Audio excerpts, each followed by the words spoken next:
빌립보서 4장 4절부터 7절까지 말씀입니다.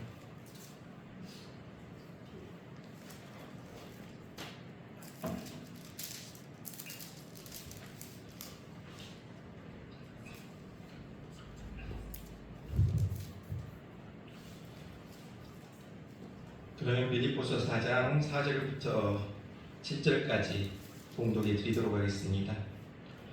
주 안에서 항상 기뻐하라. 내가 다시 말하노니 기뻐하라. 너희 관용을 모든 사람에게 알게 하라. 주께서 가까우시니라.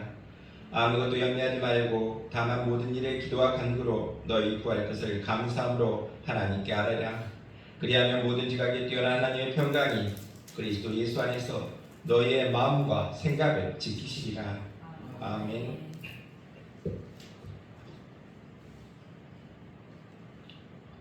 예전에 우리의 삶은 지금처럼 각부가 가지 않고 아무래도 농경사의 위주였기 때문에 더 여유로운 삶을 살았습니다. 하지만 요즘 어떻습니까?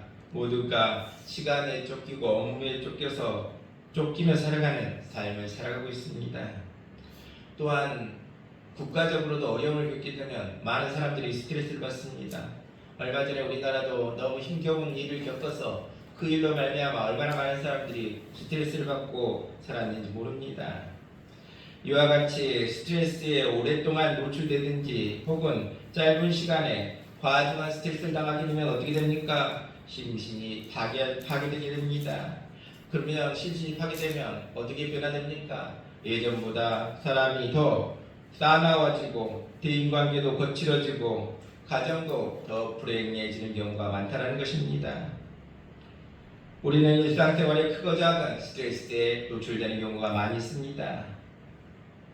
그 결과 사람들은 우울증에 빠져들고 많은 경우가 많다는 것입니다. 우울증하면 보통 사람들이 생각하기에 그냥 우울증이 병이다 라고 생각을 하지만 실은 우울증은 그만큼 우리 가운데 흔한 병 중에 하나가 우울증이라는 것입니다. 하지만 내가 우울증을 겪으면 어떻습니까? 나 혼자만 불행한 것 같고 나 혼자만 힘든 것 같고 나 혼자만 고통당한다는 생각을 느끼기 쉽다는 것입니다. 하지만 누구나 우울증을 겪게 되고 또한 이를 이겨내는 능력도 누구에게나 있다. 그러한 이야기를 오늘 시간 말씀에 두고 싶습니다. 대개의 모든 사람들은 누구나 정상적인 우울증을 주기적으로 반복해서 경험합니다. 슬픔의 감정, 절망의 감정, 비관의 감정, 이러한 감정들을 수시로 느끼고 살아가는 것이 우리의 인생이라는 것입니다.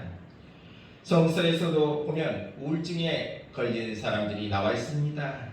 성서에서는 우울증이라는 말을 직접 쓰진 않았지만 어떤 표현을 쓰고 있습니까?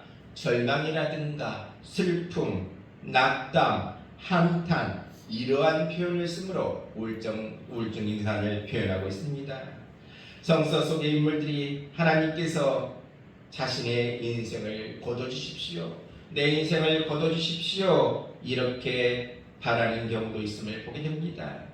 민수기 11장 15절에 보면 모세는 주께서 내게 이같이 행하실진대 구하옵나니 내게 은혜를 베푸사 즉시 나를 죽여 내가 고난당함을 내가 보지 않게 하옵소서.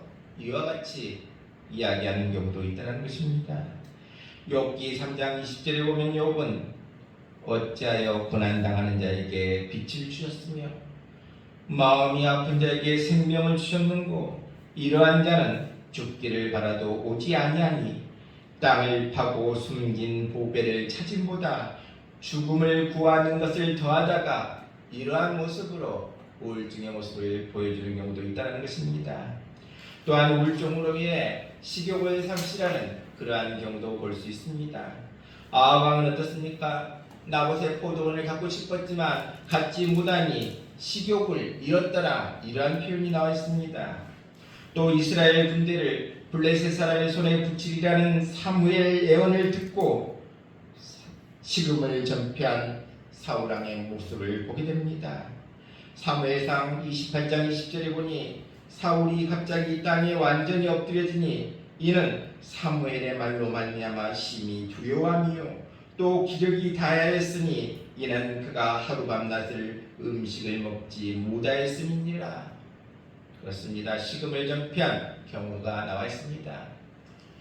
우리가 보면 두려움 또 불안이라는 그러한 단어가 있습니다. 어떤 경우가 두려움이고 어떤 경우가 불안입니까? 두려움이라는 것은 내가 한번 경험을 해봤는데 그 경험이 내게 또 닥칠까봐 걱정하는 것이 두려움입니다. 불안은 뭡니까? 내가 경험하진 않았지만 다른 사람이 한 경험이 나에게 올까 봐서 또 막연하게 무슨 일이 생길까 봐서 걱정하는 것이 불안이라는 것입니다. 그렇습니다. 요즘 우울증, 불안, 두려움을 안고 가고 이 세상을 살아가는 우리들에게 오늘 이 시간 말씀해 주고 있습니다. 본문 4절에 뭐라고 했습니까? 주 안에서 항상 기뻐하라. 내가 다시 말하노니 기뻐하라. 이와 같이 말하고 있습니다. 바로 빌립보서는 내가 기뻐하니 너희도 기뻐하라. 이와 같이 기뻐하라 말씀해 주고 있습니다. 사도 바울의 심령은 언제나 기쁨으로 충만했습니다. 그 당시 근데 사도 바울의 처했던 형편과 사정은 어떻습니까? 바로 로마 감옥에 수감되어 있을 때 이 편지를 썼다는 것입니다. 한 손에는 쇠고랑을 차고 있었고 정말로 문자 그대로 사망의 음침한 그늘에 앉아 있었던 그때였습니다. 언제 폭군의 왕의 칼날이 그의 글을 칠지 알 수 없는 때였다는 것입니다. 이와 같은 어려운 환경이었지만 바울의 심령은 무엇으로 충만했다고 했습니까? 기쁨으로 충만했다. 즐거움으로 충만했다. 말씀해 주고 있습니다. 바로 기쁨으로 사는 것이 믿는 사람의 모습이다. 이야기하고 있습니다. 사도 바울은 복음 때문에 여러 가지 어려움을 겪게 됩니다. 매도 맞고 감옥에도 갇히고 생명의 위협도 받습니다. 그러나 그는 성도들 향해서 데살로니가전서 5장 16절에 항상 기뻐하라. 항상 기뻐하라. 이와 같이 말씀해 주고 있습니다. 사도 바울의 굽는 대로 우리의 삶 기쁘게 살아갈 수 있도록 노력하며 나아갈 수 있기를 바랍니다. 바로 오늘 본문 4절에 주 안에서 항상 기뻐하라. 내가 다시 말하노니 기뻐하라. 이와 같이 말하고 있습니다. 빌립보서 3장 1절에서도 내 형제들아 주 안에서 기뻐하라. 2장 18절에서도 이와 같이 너희도 기뻐하고 나와 함께 기뻐하라. 바로 이 말씀할 때 어디가 있었다고 했습니까? 사도 바울은 로마 감옥에 있었습니다. 언제 사형 선고를 받아 죽을지도 모르는 그러한 상황이었습니다. 죽음을 눈앞에 둔 사람이 어찌 얼마나 기뻤겠습니까? 감옥 생활이 얼마나 기쁘다고 기뻤겠습니까? 하지만 마음속에는 무엇이 있었다고 했습니까? 하나님께서 내려주신 기쁨이 충만했다 말씀해 주고 있습니다. 그 당시 빌립보 교회 역시 어려운 박해 속에 허덕이고 있었습니다.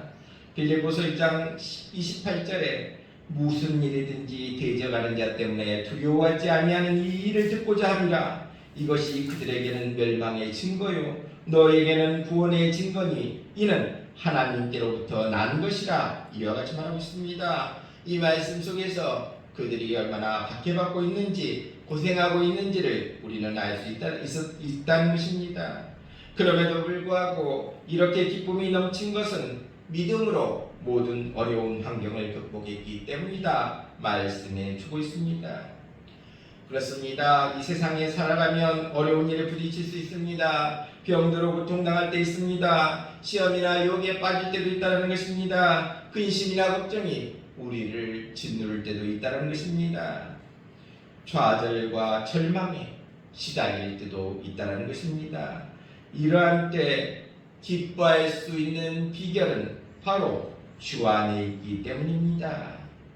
주님은 바로 나를 구원하기 위해 하늘 보좌를 버리시고 이 땅에 오셨습니다. 나의 죄를 대속케 하기 위해서 십자가에 달려 죽으셨습니다. 그리고 죽으신 지 사흘 만에 부활하셨고 지금도 하나님 우편에서 우리들을 위해 기도하고 계십니다. 승천하신 이후에도 보혜사 성령을 보내셔서 우리를 인도하고 보호해 주신다는 사실입니다. 이러한 주님의 은혜와 사랑에 감격할 때 우리가 기쁨이 충만한 삶을 살 수 있다 말씀해 주고 있습니다.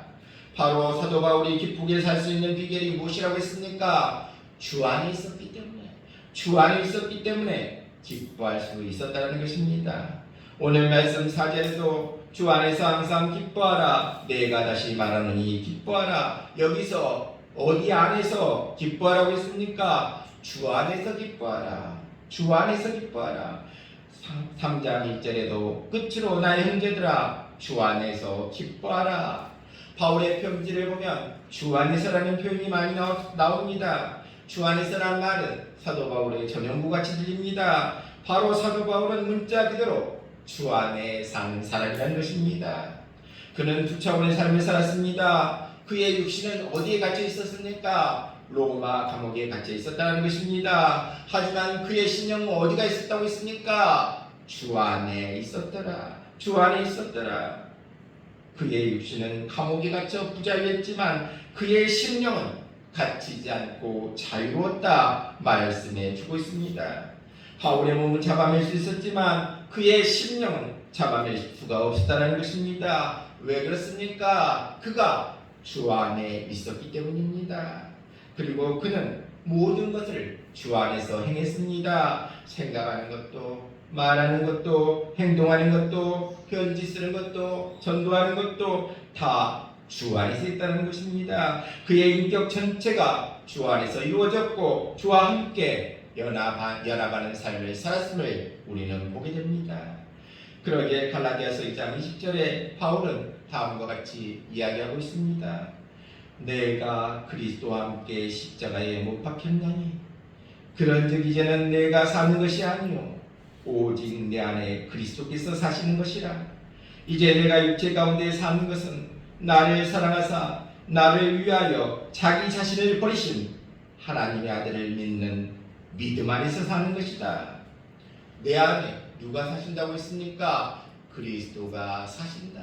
내 안에 그리스도가 사신다. 그러면 오늘 우리도 우리 안에 누가 사셔야 되겠습니까? 그리스도가 사실 수 있도록 그리스도를 내 안에 모실 수 있는 귀한 우리 모두 될 수 있기를 바랍니다.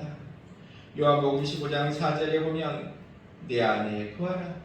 나도 너희 안에 거하리라. 가지가 포도나무에 붙어있지 아니하면 스스로 열매를 맺을 수 없음 같이 너희도 내 안에 있지 아니하면 그러하리라.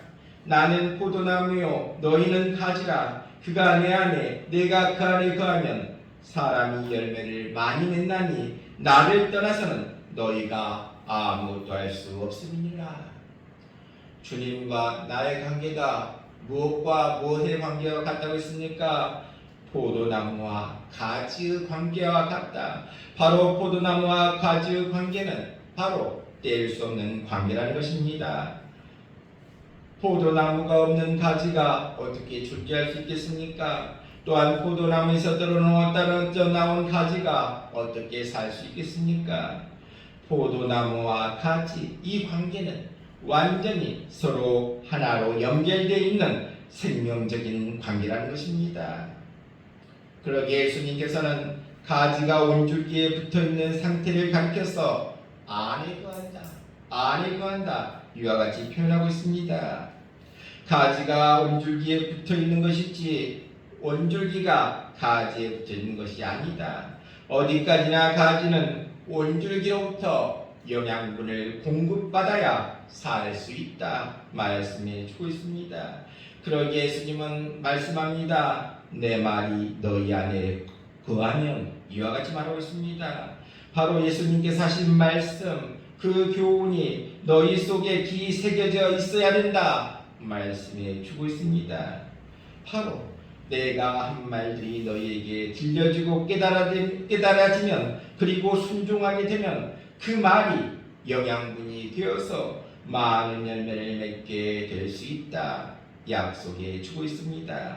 그렇습니다. 우리는 하나님의 말씀을 들어야 합니다. 말씀을 듣고 받아들이고 순종할 때 주 안에 사는 사람의 모습임을 우리에게 말씀해 주고 있습니다.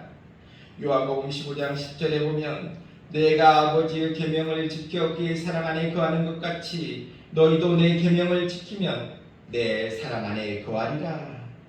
바로 주님의 말씀이 내 안에 거해야 된다 말씀해 주고 있습니다. 그래서 말씀이 나를 주관하게 될 때 비로소 열매 맺을 수 있다 말씀해 주고 있습니다. 그렇습니다. 예수님의 말씀이 우리 안에 있고 예수님께서 베푸신 그 놀라우신 사랑과 감격이 우리 안에 있을 때 아름다운 열매를 맺게 될 것입니다. 요한복음 15장 7절 말씀에 너희가 내 안에 거하고 내 말이 너희 안에 거하면 무엇이든지 원하는 대로 구하라 그리하면 이루리라. 무슨 말씀입니까? 바로 여기에 원줄기로부터 영양분을 공급받아 자라고 있는 가지가 있다면 이 가지가 꽃을 피우고 열매를 맺기 위해 필요한 모든 것 다 주시겠다 약속해 주고 있습니다. 오늘 우리도 열매를 맺기 위해 필요한 것이 있으니까 예수님께서는 무엇이든지 구하라 그리하면 주시겠다 약속해 주고 있습니다.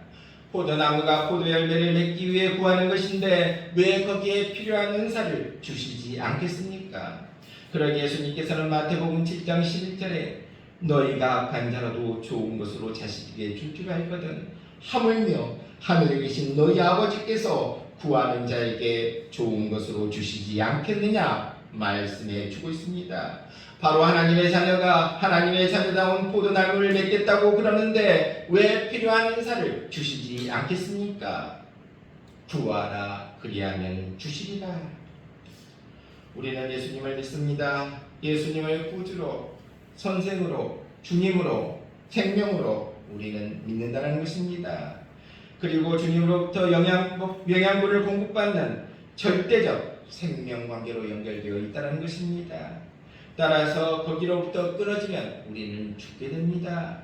그러기에 결코 끊어짐이 없이 꼭 붙어 있으면서 계속 말씀과 성령과 은혜의 영양분을 받으며 우리는 살아가야 됩니다. 그렇게 영양분을 받으며 살아갈 때 우리 삶에 가뭄이 와도 걱정이 없습니다. 우리 삶에 장마가 와도 걱정 없다는 것입니다.